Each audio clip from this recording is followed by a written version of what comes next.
Are we live yet? Are we live yet? Are we live yet? Alright! Welcome everybody to today's stream. For today's stream, pag-uusapan natin K-pop stans. What a K-pop fan is. Are they even really that scary? And if they are we guilty of the same things we're calling them out for? And in the end, ano ang pwede nating matutunan sa lahat ng ito? From now until then, I'll be preparing the stream. If you're here right now, subscribe to the channel if you haven't yet. Like nyo na rin yung live stream because makakatulong talaga siya. Also, if you're here to support the channel, watch everything. But if you're just here for the content, you can jump straight to the 10-minute mark. I hope you don't though. Anyway, let's share the stream. Hey Jax. Yes sir. Share lang natin tong stream.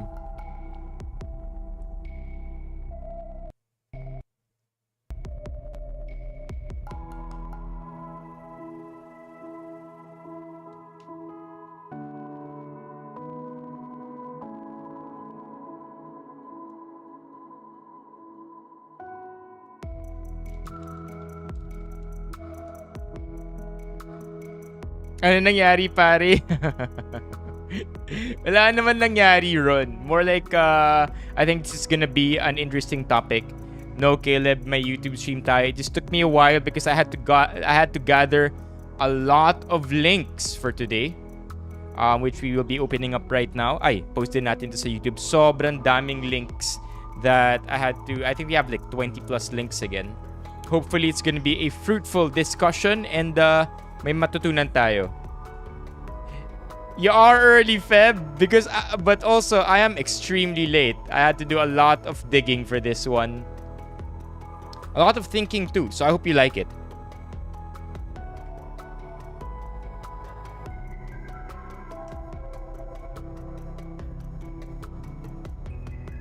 I have no idea, Ron. Is Red Velvet K-pop? Ano ang Red Velvet? Girl group. Okay, yeah. As you can see, I'm not the best I'm not the best person for this, but I hope that the research we did is gonna do our stream today some justice. Ay, share nga na pala natin to. So next ang Red Velvet. Hi to Feb also, to Jax. Teka, share natin yung stream.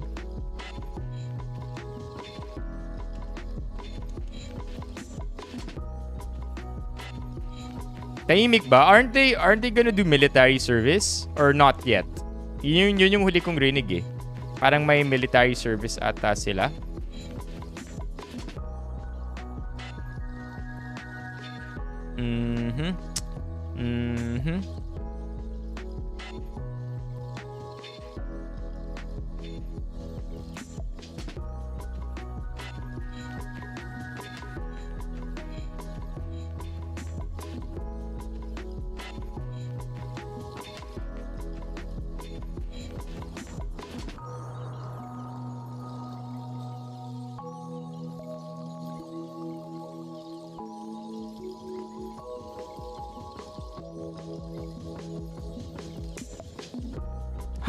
That's a good question. Bucket list going to South Korea? Yes, but I think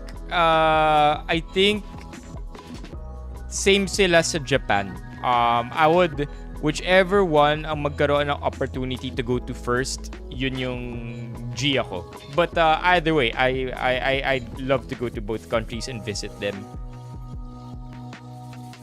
Ayan, posted na. Let's go live on TikTok. Babad stream tayo mamaya sa Kumu. I feel like we're gonna do like a 4-hour stream on Kumu later.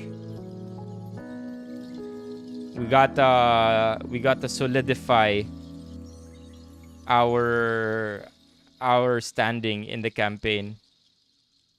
Ayan. Live on TikTok.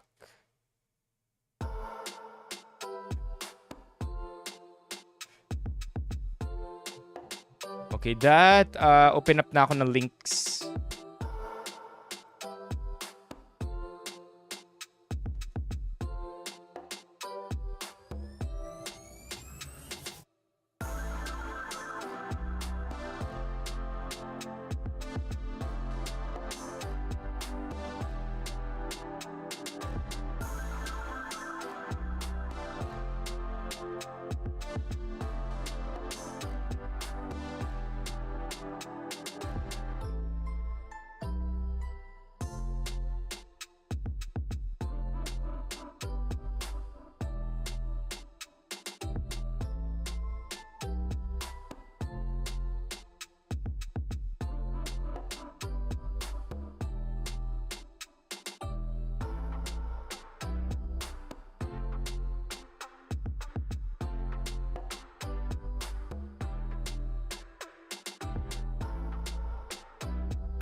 We're gonna start the stream in about 3 minutes.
Ay, ayos yun, Sam Sam, kung ganun, ibig sabihin yan, I think mas matutuwa ka kung pumunta ka sa YouTube. Live din ako doon ngayon. I am live there. CI Benipayo is my username on YouTube as well.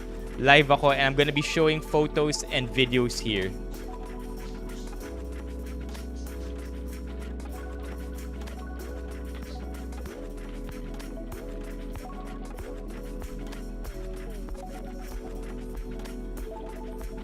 Prepping all the links. Starting the stream in 2 minutes.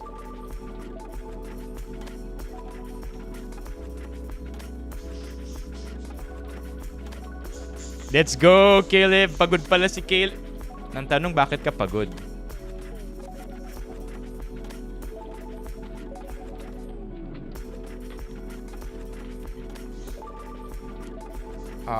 Give me a few more minutes to finish prepping.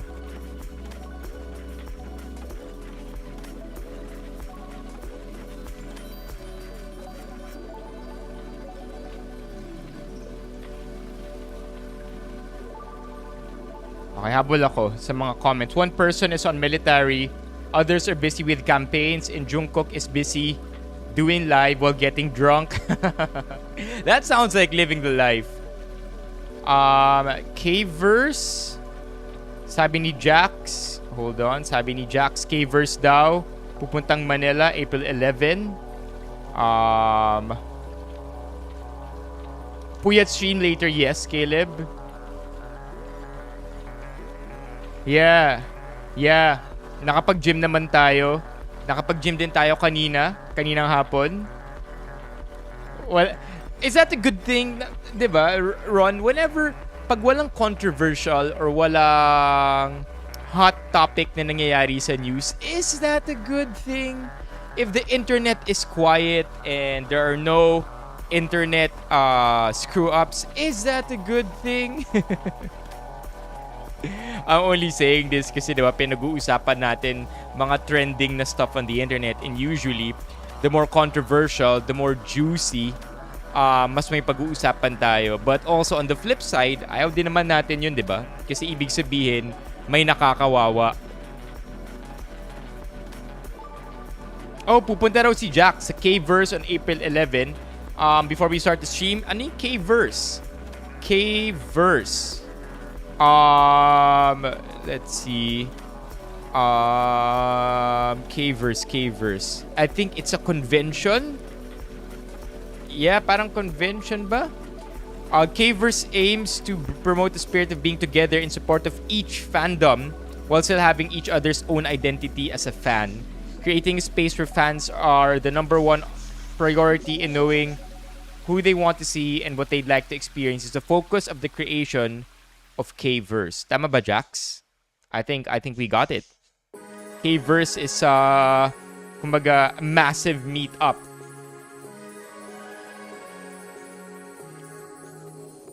Expiry. Oh.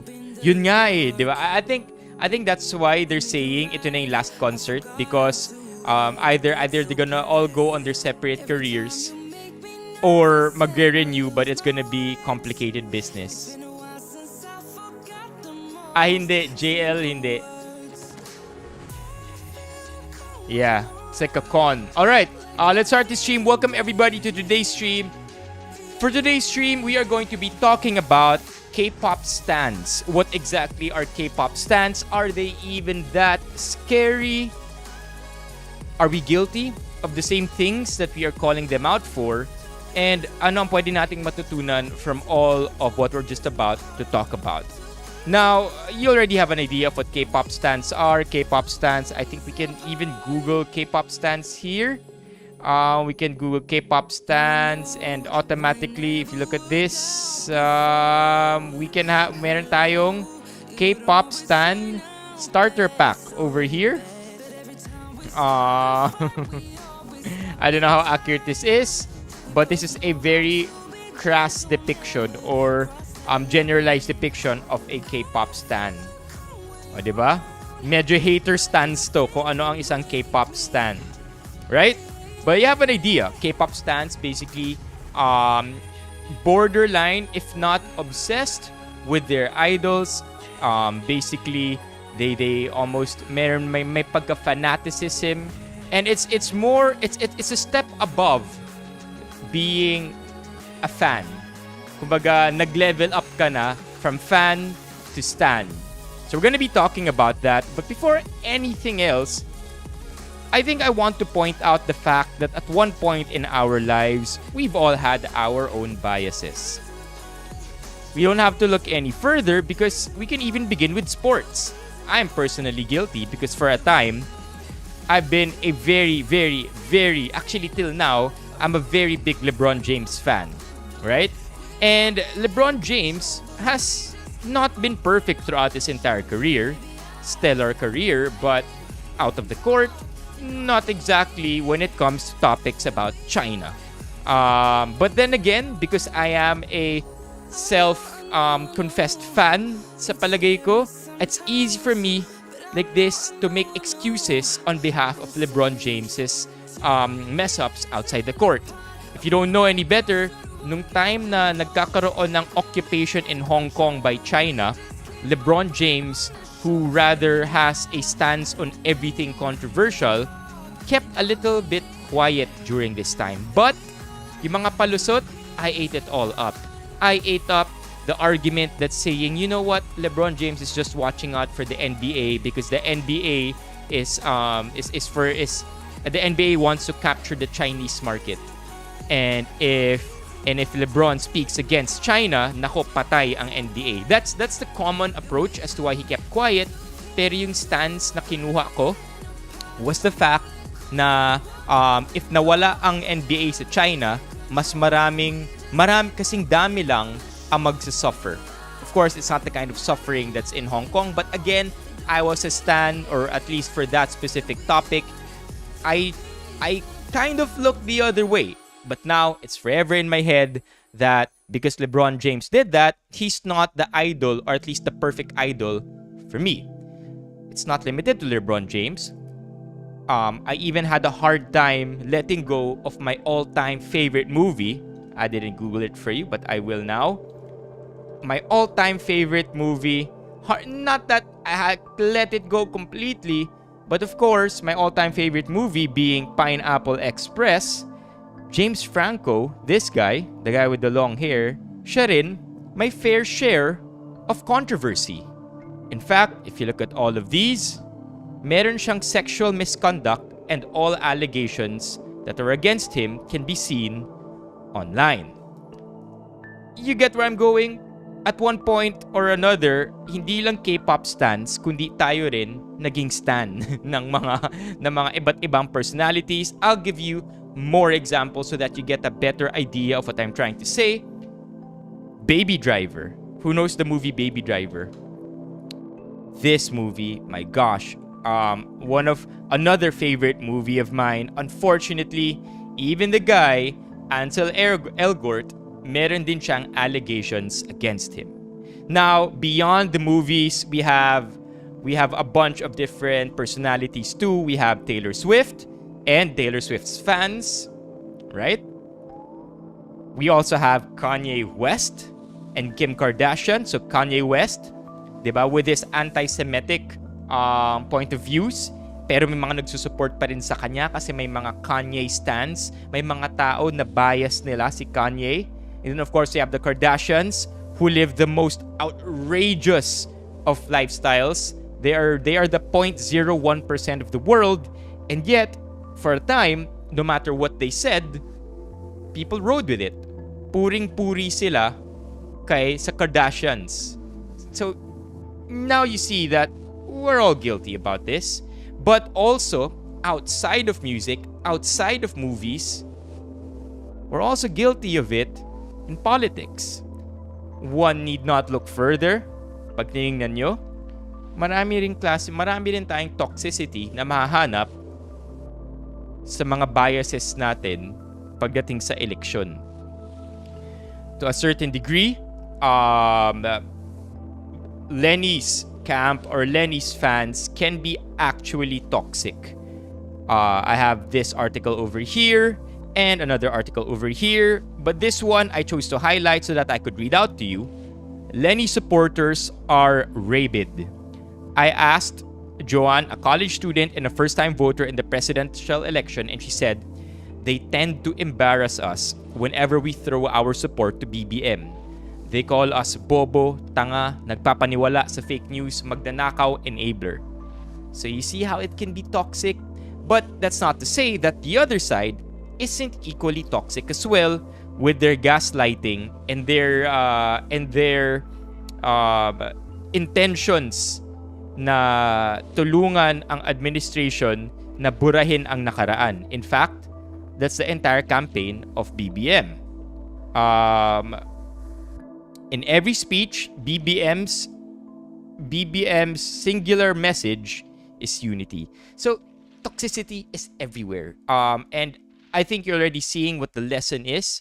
We have to be a bit more knowledgeable and be more self-aware about who we are. So now, other personalities, I tried to Google kung sino pa ang mga baka toxic din ang fan base. We have Nicki Minaj, according to this Reddit post. Sino pa ba? BTS, alright. BTS din. Taylor Swift. Chris Evan. It's everywhere is what I'm trying to say. This is funny. Wait, this is funny. Go on Twitter and say fuck Taylor Swift, Nicki Minaj, and 1D, and they'll probably murder your family. O diba? Pati One Direction na andyan. So what's the point? Well, we have to first answer the question, ano ba ang toxic fan? I did you a favor, and I asked the smartest person on the internet right now kung ano ang toxic fan. Maybe hindi siya talaga tao, but we have ChatGPT over here to answer that. A fan can be considered toxic when their behavior or actions become harmful, abusive, or disruptive towards individuals or groups. This can manifest in a variety of ways such as harassment, gatekeeping, obsessive behavior, disruptive behavior, or even cancel culture. So that's what a toxic fan is. In fact, they even have a term. They even have a term for this. Ang term nila dito in Korea is called sasayeng fan. So in South Korean culture, a sasayeng or a sasayeng fan is an obsessive fan who stalks or engages in other behavior constituting an invasion of the privacy of Korean idols, drama actors, or even public figures. Can you imagine? May word na for it.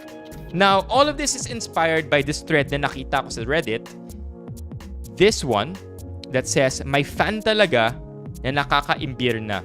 I don't know what imbirna means, but I think I get the idea. Sabi dito, wala nang mas nakakatakot pa sa puwersa ng K-pop fans. May masabi ka lang sa bias ng mga yan, bukas sikat ka na kasi nakahulungkat na nila yung baho mo nung grade 6 ka, invalidating your whole existence and shit. People here have a lot to say. I'll say it. K-pop fans are the most toxic. Naging personality na kasi ang pagiging K-pop fan. I'm sorry. Somebody here replies, man, I don't understand fanaticism in general. Di ko gets kung ang bababaw nila or ako'y may problema. Pero kakaiba na kasi yung behavior ng fans these days. Ang OA nila, siguro kasi mga teenager. Well, to be honest, that could be a valid argument. Marami kasi bata, but not enough. Pero may kilala din ako in person na nasa 20s na eh. Diyos ko. And then, it gets a little interesting. Because if you look here, you have not met male sports fans. May nag-argue that K-pop stans are over here, and then male sports fans are all the way up here. Let's open up this thread. Oh my gosh, totally forgot about that, Paolo. Pati nga pala mga love teams. Oo nga pala, no? Here you go. Let's open up this thread. Male sports fans. True, you just hear people complaining about K-pop or pop fans more because these groups skew younger and female. Wala naman kasi masyadong news about fan brawls dito sa atin unlike sa US or other first world countries. So kung social media lang naman basehan and news outlets, mas kita yung toxicity ng mga K-pop fans kasi vocal masyado yung mga bata pag nakawala sa internet. True, soccer fans nga mas malupit naninira ng mga property tsaka ng bubugbog. Riots, am I right? Lalo na kapag, actually whether may nanalo or may natalo, diba? Sobrang kagulo. There's data na pag natatalo ang football team, especially with England, domestic violence goes up 38%. The worst K-pop stans can do is call you names or tell you to kill yourself, pero male sports fans pa rin ang pinaka-toxic fan base kasi asides from DV, these people actually go out and wreak havoc. Kaya pag may big games, ino-oil yung mga lamppost para di akyatan. Sheesh, that's insane. What else do people have to say here? Okay, ito. I think medyo controversial na itong comment ito. Oh, okay. There are toxic fans of K-pop, sure. Pero keep your misogyny to yourselves. And stop equating K-pop fans as the most toxic fan base. Sports fans are waving, lol. K-pop fans are cultish, I admit. Kasi nasa fandom din ako. Pero shit, wag naman kayong misogynist. Using terms describing teenage girls as an insult is not right. A cult that can rival INC. Oh my god. No comment. No comment. There are bad apples lang talaga, and the more fans a group has, the more bad apples. Kaya wag naman po nating lahatin. Pag ayaw naman kasi, it's easy to just live and let live. I think this is apart from the age argument na karamihan bata. So of course, hindi pa fully formed ang pag-iisip and very impressionable pa sila. I think this one is a fairly good argument as well. It's very parang common sense siya, but I think people tend to overlook it. Bad apples, and syempre more fans, more bad apples. Very nuanced take, I agree. Di nyo pa nababalitaan anong klase mga Korean fans. Those are the worst? What? Naalala ko bigla yung BTS. Oh no, sino dito guilty? You know, in all fairness, na-enjoy ko yung BTS McDo meal. Naalala niyo ba yun? BTS McDo meal? Oh man.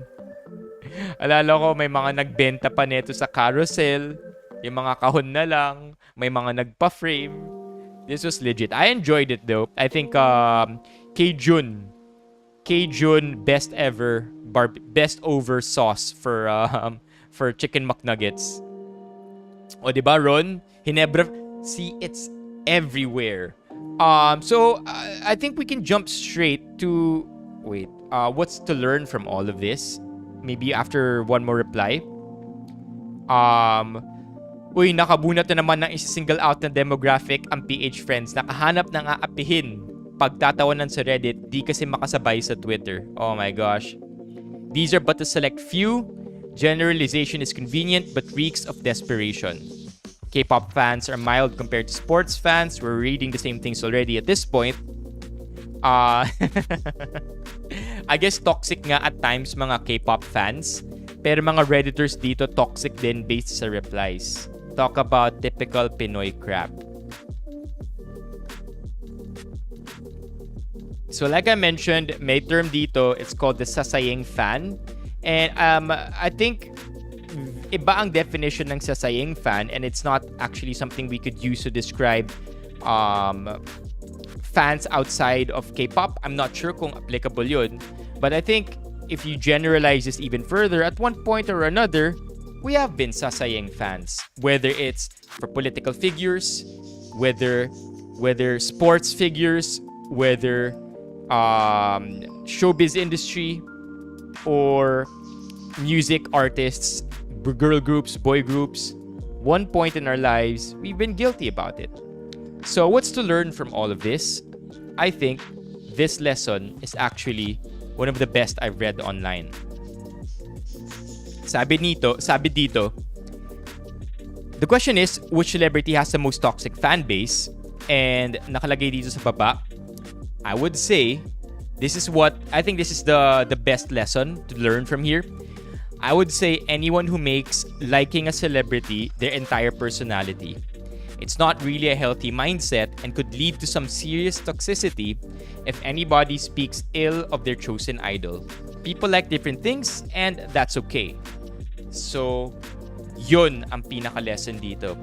I think that whenever we make it our personality, yung pagiging fan natin or yung pagiging stan or pagkakaroon natin ng mga different biases on different celebrities and personalities, pag yun na mismo yung ginawa nating personality, mas magiging madali sa atin na mawala and maging toxic when the people we idolize are being attacked. Because technically, kapag ina-atake yung mga idols natin na ginawa na nating personality, we feel like yung personality natin or yung pagkatao na natin yung ina-atake. So, the answer to all of this is a bit more self-awareness. Maybe you're becoming too much of a stan. That's not to say every stan is toxic. That's not to say every person may bias or every person who's a fan is toxic.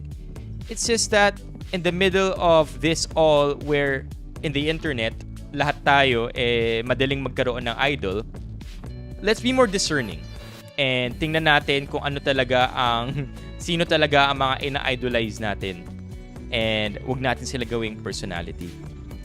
Anyway, short stream for tonight. That's pretty much it. What do you guys have to say? Sabi ni Paolo, totoo, agree. Kung kinain ka na nung bias mo, kahit sino pa yan, magiging toxic ka na talaga. I think that's something we tend to miss out a lot on. So thank you, Paolo. I mean, I did mention that I'm very guilty of a few earlier in the stream. Si Feb, yeah, the sauce. G. Please, we have to do a petition. I think ito.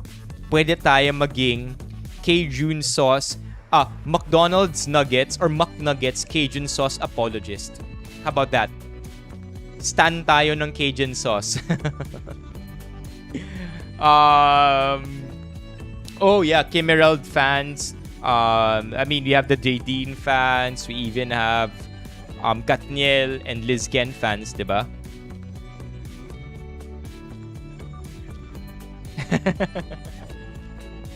Okay, I get that we're all trolling here, but yeah, a little serious lang for today because last stream we did memes. So hopefully this one is ito na yung ambag natin bilang somebody na nagtratrabaho sa internet. Ito na yung ambag natin into society for this week. Bukas kalokohan ulit. Anyway, this is where the stream ends. I'll be jumping over to Kumu and magbababad tayo doon for the entire morning. Siguro 4-hour stream. Let's see. I'm campaigning over there, so if you want to support, please drop by. The campaign will end tomorrow evening at 11:59 p.m. Is there anything else to say? I think that's it. I'll see you over at YouTube tomorrow. Last night wala tayong stream because I had to prioritize Kumu just for a bit, but tomorrow, may YouTube stream tayo. Thank you so much, Paolo, Ron, Feb, Caleb, Jax, for being here tonight. I will see you all tomorrow. Please watch the video kung di nyo nasimulan. It will help the channel also. See you. Bye-bye, everybody. See you at Kumu. Actually, Paolo, kasalanan ko dahil late na naman tayo. See you at Kumu. Bye, everybody.